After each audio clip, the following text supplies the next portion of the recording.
हे दोस्तों, मैं हूं आपका होस्ट कुणाल। और ये कहानी शुरू करने से पहले मुझे आपको एक इम्पॉर्टेंट डिस्क्लेमर देना है। ये कहानी मेरी नहीं है, मगर जिस व्यक्ति द्वारा भी ये कहानी कही या फिर लिखी गई है उसका ये कहना है कि ये उसके जीवन से जुड़ी एक सच्ची घटना पर आधारित कहानी है। तो फिर से सच्चा मानना या फिर ना मानना, ये मैं आपके विवेक के ऊपर छोड़ देता हूँ।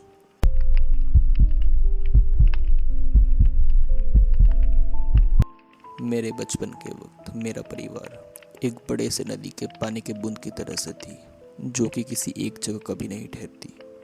जब मैं 8 साल का था तब हम रोड आइलैंड में सेटल हुए। उस जगह में मैं लगभग अपने कॉलेज के वक्त तक था। जब मैं कॉलेज पहुंचा, हम कोलोराडो स्प्रिंग्स में शिफ्ट हो गए।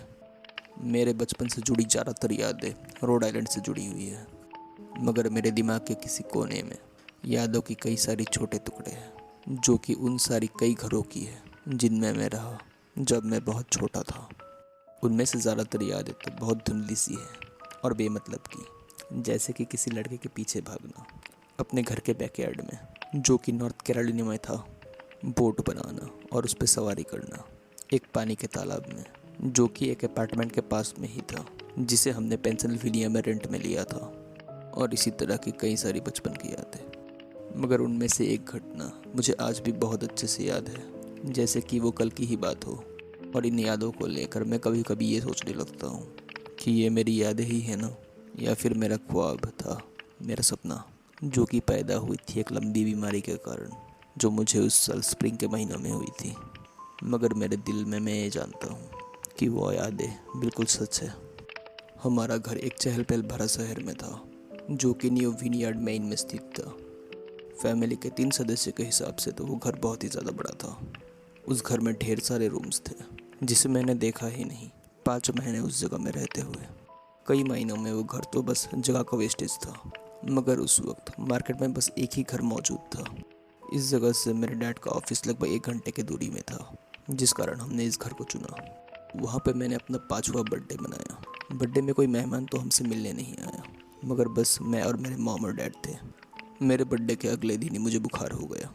डॉक्टर मुझे घर में ही चेकअप करने के लिए आए। उन्होंने बताया कि मुझे मोनोन्यूक्लियोसिस है। इसका ये मतलब था कि मैं अब कई महीनों तक घर के बाहर खेलने नहीं जा सकूंगा। ये एक बहुत ही ज़्यादा बुरा समय था बिस्तर पे लेटे रहने के लिए। हम अपना सामान पैक कर रहे थे, क्योंकि हम पेंसिल्वेनिया जाने वाले थे। ज़्यादातर सामान तो हमने अपने बॉक्सेस में पैक कर लिया था, जिस कारण मेरा रूम पूरी तरीके से खाली था। मेरी मॉम कई सारी कहानियों की किताबें ला देती, बस यही एक ज़रिया बचा था किसी तरह मेरा एक दिन काटने का। ऐसा महसूस हो रहा था कि बोरियत के कारण मैं बहुत ज़्यादा तड़प रहा हूँ। मुझे ये ठीक से याद तो नहीं है कि मैं मिस्टर वाइडमाउथ से कब मिला। मुझे लगता है शायद 1 हफ्ते बाद, जब मुझे बुखार हुआ था। उस प्राणी को लेकर मेरा सबसे पहला याद ये है कि मैंने उससे पूछा था कि तुम्हारा कोई नाम है क्या। उसने मुझसे कहा कि मैं उसे मिस्टर वाइडमाउथ के नाम से पुकारूं, क्योंकि उसका मुंह बहुत ज़्यादा बड़ा था। ये भी कह सकते हैं कि उसका सब कुछ बहुत बड़ा था, उसका शरीर को छोड़कर। उसका सर, उसकी आंखें, उसका बड़े बड़े कान, मगर उसका मुंह सबसे ज़्यादा बड़ा था। अपने किताब के पन्ने पलटते हुए मैंने मिस्टर वाइडमाउथ से कहा, तुम फर्बी जैसे दिखते हो।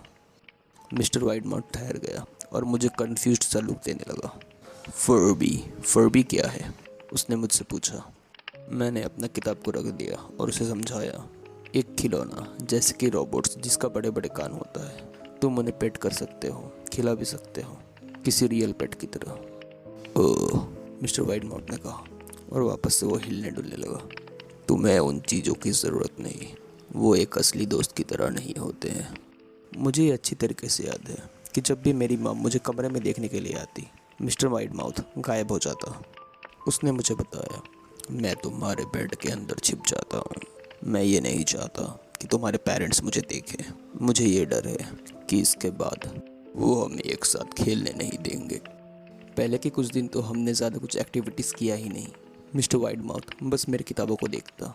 मेरी किताबों की कहानियाँ और पिक्चर्स उसे बहुत ज़्यादा पसंद आती। हमारे मिले हुए शायद 3रा या फिर 4था ही सुबह हुआ होगा।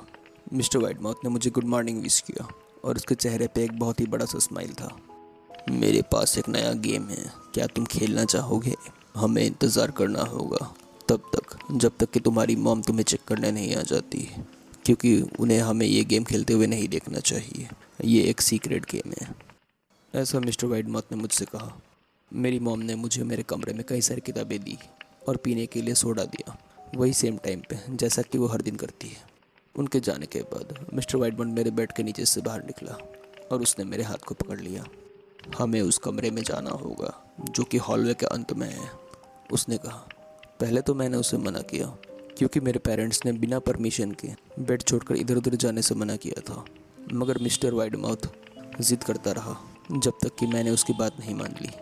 उस कमरे में ना तो कोई फर्नीचर था, ना ही कोई रंग, बस दरवाजे के ऑपोजिट साइड में एक बड़ा सा खिड़की था। मिस्टर वाइडमाउथ दौड़ता हुआ खिड़की की ओर गया और उसने खिड़की खोल दिया। उसने मुझसे कहा, देखो नीचे का ज़मीन। वो मुझसे जिद करता रहा कि मैं खिड़की के पास जाऊं और नीचे ज़मीन की ओर देखूं। हमारा कमरा दूसरी मंजिल में था, मगर ये एक पहाड़ी के टुकड़े में था और इस खिड़की से ऊंचाई 2 मंजिल से भी ज़्यादा थी। उसने मुझे बताया कि वो इस कमरे में इमेजिनेशन का गेम खेलता है। वो ये इमेजिन करता है कि खिड़की के नीचे एक बड़ा और सॉफ्ट ट्रैम्पोलिन लगा हुआ है और कूद जाता है।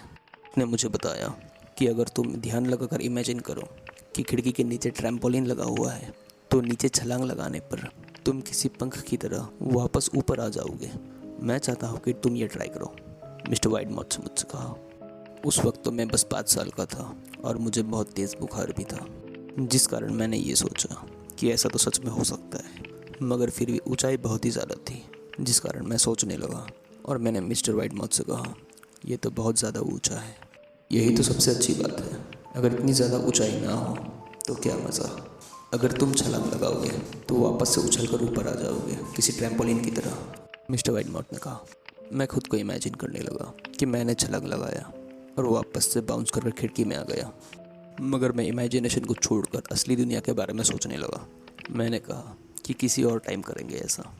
मैंने कहा कि मेरे अंदर शायद इतनी ज़्यादा इमेजिनेशन ना हो और गिरकर मुझे चोट लग सकता है। ये सुनकर मिस्टर वाइडमाउथ बहुत ज़्यादा दुखी हो गया। शायद दुख से ज़्यादा उसके अंदर निराशा थी। वो पहले तो बहुत ज़्यादा क्रोधित हुआ, मगर बाद में निराश हो गया। ठीक है, अगर तुम कहते हो तो, उसने कहा। और बाकी का सारा दिन वो मेरे बेड के अंदर चुपचाप किसी चूहे की तरह बैठा रहा। उसकी दूसरी सुबह मिस्टर वाइडमाउथ मेरे सामने एक बॉक्स लेकर खड़ा हो गया। उसने कहा, मैं तुम्हें आज जगलिंग सिखाऊंगा। ये लो कुछ चीज़ें प्रैक्टिस करने के लिए, इसके बाद मैं तुम्हें सिखाऊंगा। तब मैंने बॉक्स के अंदर झांका। वो चाकुओं से भरा हुआ एक बॉक्स था।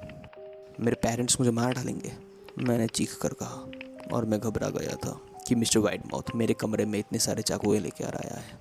ऐसी चीज़ है जो कि मेरे पेरेंट्स मुझे कभी छूने भी नहीं देंगे। इसके लिए वो मुझे मारेंगे और शायद 1 साल तक कमरे से भी बाहर जाना नहीं देंगे। मिस्टर वाइडमाउथ फिर से जिद करने लगा। इन सब से जगलिंग करना बहुत मज़ेदार है, मैं चाहता हूँ कि तुम भी ट्राई करो। मिस्टर वाइडमाउथ का जिद बढ़ता ही गया और वो उस बॉक्स को लेकर मेरे बेड के नीचे छिप गया। और ठीक कल जैसे ही वो सारा दिन मेरे बेड के नीचे ही सोता रहा। मैं ये सोचने लगा कि मिस्टर वाइडमाउथ ज़्यादातर समय मेरे बेड के नीचे ही रहता है। इसके बाद से मुझे सोने में बहुत ज़्यादा प्रॉब्लम्स आने लगी। मिस्टर वाइडमाउथ अक्सर मुझे रात के वक्त जगा देता और कहता कि उसने खिड़की के नीचे एक बड़ा सा ट्रैम्पोलिन लगाया हुआ है, जो कि रात के अंधेरे में मैं ऊपर से नहीं देख सकता, और मुझे उस खिड़की में से कूदने के लिए कहता। मैं अक्सर उसकी बातों को टालकर सोने की कोशिश करता हूँ, मगर वो रात भर जिद करता ही रहता। उसके साथ अब खेलना मुझे बिल्कुल भी पसंद नहीं। एक दिन मेरी मॉम मेरे कमरे में आई और मुझसे कहा कि मैं आसपास टहलने के लिए घर से बाहर निकल सकता हूँ। उन्हें लगा कि मेरे लिए ताज़ी हवा अच्छी रहेगी, क्योंकि मैं बहुत लंबे समय से अपने कमरे में ही था। मैं बाहर जाने के लिए बहुत ज़्यादा उत्सुक था, तो मैंने फटाफट अपने जूते पहने और घर के आंगन में आ गया। मैंने देखा कि वहाँ पे मिस्टर वाइडमाउथ मेरा इंतज़ार कर रहा था। उसने कहा, मेरे पास कुछ ऐसा है जो कि मैं चाहूँगा कि तुम देखो।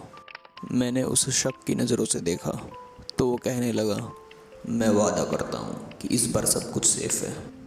मैं उसके पीछे पीछे जाने लगा। वहाँ रोड्स तो नहीं थे, मगर एक कच्चा रास्ता था। वो रास्ता वहाँ के जंगलों की ओर जा रहा था, जो कि ठीक मेरे घर के पीछे ही था। मिस्टर वाइडमाउथ मुझसे कहने लगे, ये रास्ता एक बहुत ही खास रास्ता है। मेरे कई सारे दोस्त हैं जो कि तुम्हारी ही उम्र के हैं, और जब वो तैयार हो गए मैं उन्हें इस रास्ते में ले आया, यहाँ की एक खास जगह में।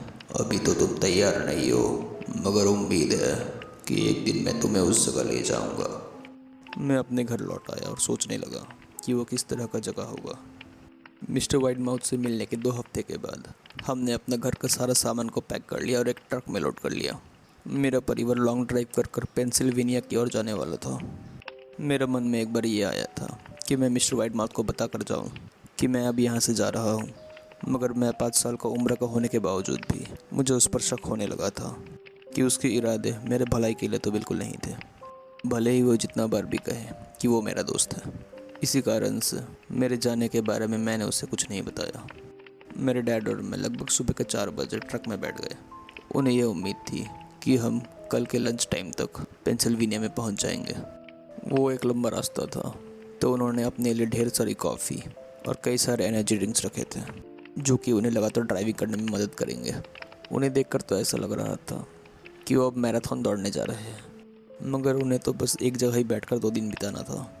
सुबह के 4 बजे थे, तो उस वक्त अंधेरा ही था। मेरे डैड ने कहा, लगता है तुम्हारे लिए ज़्यादा ही जल्दी हो गया ये। मैं ट्रक में ही थोड़ी देर के लिए सोने की कोशिश करने लगा, जब तक सूरज नहीं उग जाता। मेरे डैड ने मुझसे कहा कि मैं जानता हूँ कि ये तुम्हारे लिए बहुत ही मुश्किल है, बार बार एक जगह से दूसरी जगह शिफ्ट करना। ऊपर से अब तो तुम बीमार भी हो, मगर एक बार मेरा प्रमोशन किसी अच्छी जगह में हो जाए, तब हम एक जगह में सेटल हो जाएंगे और तुम वहाँ पे अपने लिए ढेर सारा दोस्त बना सकते हो। मैंने एक बार अपनी आंखें खोली और घर की ओर देखने लगा। वहाँ मिस्टर वाइट माउथ मेरे बेडरूम की खिड़की से मुझे झाँक रहा था।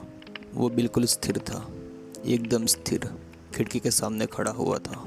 वो बस मुझे घूरता रहा, और जब हमारा ट्रक मेन रोड की ओर पहुँच गया, उसने अपना हाथ हिलाकर मुझे बाय विश किया, मगर मैंने वापस से उसे बाय नहीं किया। मैं कई सालों बाद न्यू विनियार्ड वापस आया। अब इस जगह में सिर्फ एक ज़मीन का टुकड़ा है और एक खंडर, जो कि कई सालों से वीरान पड़ा है। मैं जिस घर में रहता था, मेरे फैमिली के यहाँ से जाने के बाद घर में आग लग गई और घर पूरी तरह से तबाह हो गया। मेरे मन में एक बात की जिज्ञासा हमेशा से ही थी कि उस रास्ते में क्या था जहाँ पे मुझे मिस्टर वाइट माउथ ले जाना चाहता था। तो मैं उस रास्ते में जाने लगा जिसे मिस्टर वाइट माउथ ने मुझे दिखाया था। मुझे मेरे मन में ऐसा लग रहा था कि मिस्टर वाइट माउथ किसी भी वक्त जंगल के किसी पेड़ में से बाहर आएगा और मुझे डराएगा। मगर मुझे ऐसा भी महसूस हो रहा था कि शायद मिस्टर वाइट माउथ अब जा चुका है। वो शायद किसी वजह से उस घर से ही जुड़ा हुआ था, जो कि अब जलकर खाक हो चुका है। वो रास्ता मुझे न्यू विनियार्ड के कब्रिस्तान में ले गई। मैंने ये नोटिस किया कि उस कब्रिस्तान में जितने भी कब्र थे, ज़्यादातर बच्चों के थे। अगर आपने वीडियो यहाँ तक देख ली है, तो मैं श्योर हूँ कि ये कहानी आपको ज़रूर पसंद आई होगी। तो ऐसे ही कहानियों को सुनने के लिए please like, share, subscribe, and thanks for watching mental masturbation.